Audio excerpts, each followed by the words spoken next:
Indian masala சேர்த்து KFC chicken fry மாதிரி இன்றைக்கி செய்து பார்க்கலாம். சிக்கன் பிரெஸ்ட் பீஸ் 700 கிராம் அளவுக்கு எடுத்திருக்கேன். இந்த மாதிரி நல்ல திக்காக நீளமாக கட் பண்ணி எடுத்துக்கணும். ஃபஸ்ட்டு மேரினேஷன் செய்கிறதுக்கு தேவையான அளவுக்கு உப்பு, 2 டீஸ்பூன் அளவுக்கு காஷ்மீர் மிளகாத்தூள்,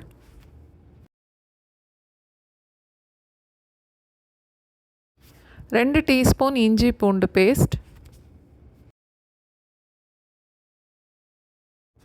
பாதி எலுமிச்சம்பழத்திலிருந்து ஜூஸ்,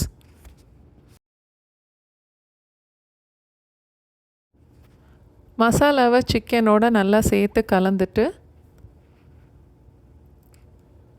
30 நிமிஷம் வரைக்கும் ஊற வைக்கணும். அரை மணி நேரம் ஊறினதுக்கப்புறம் 2 டீஸ்பூன் மல்லித்தூள், 1 டீஸ்பூன் சீரகத்தூள்,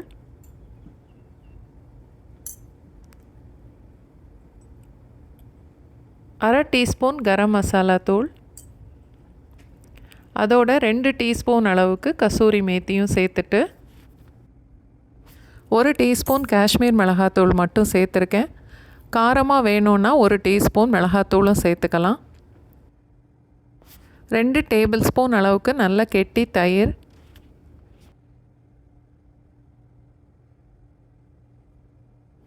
1 டீஸ்பூன் இஞ்சி பூண்டு பேஸ்ட்,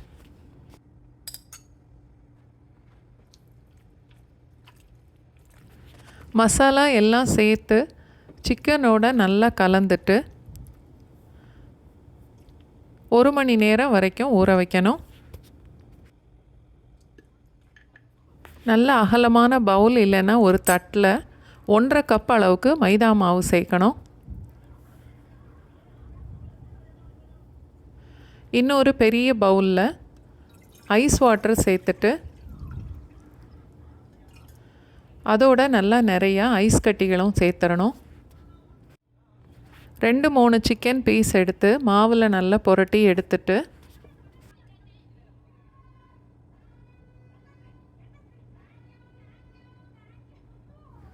மாவில் புரட்டி எடுத்த சிக்கனை இது மாதிரி ஒரு அரி கரண்டியில் வச்சு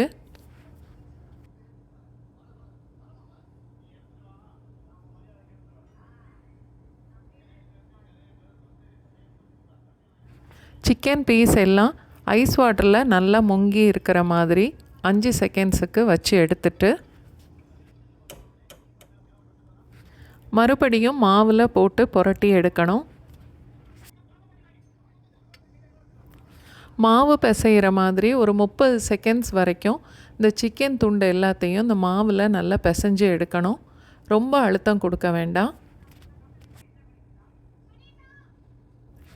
இது மாதிரி பிசைஞ்சு எடுக்கும்போது இந்த மாவெல்லாம் சிக்கன் மேலே நல்லா ஒட்டிரும்.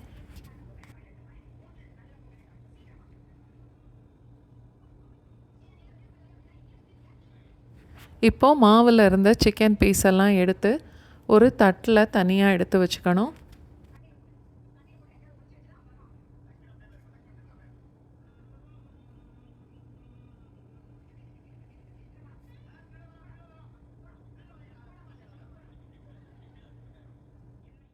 இதே மாதிரி மிச்சம் இருக்கிற சிக்கன் பீஸ் எல்லாத்தையும் ஐஸ் வாட்டரில் டிப் பண்ணிவிட்டு மாவில் நல்லா புரட்டி எடுத்து ஒரு தட்டில் வச்சுக்கணும்.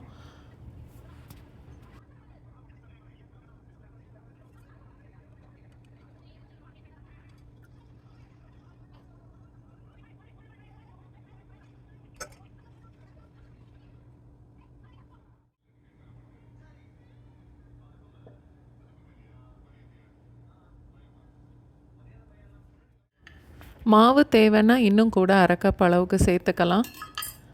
ஐஸ் வாட்டரில் சில்னஸ் பத்தலைனாலும் இன்னும் கொஞ்சம் ஐஸ் க்யூப் சேர்த்துக்கலாம். எண்ணெயை நல்லா காய வச்சுட்டு மாவில் புரட்டி எடுத்த சிக்கன் பீஸை அதில் போட்டு பொரித்து எடுக்கணும்.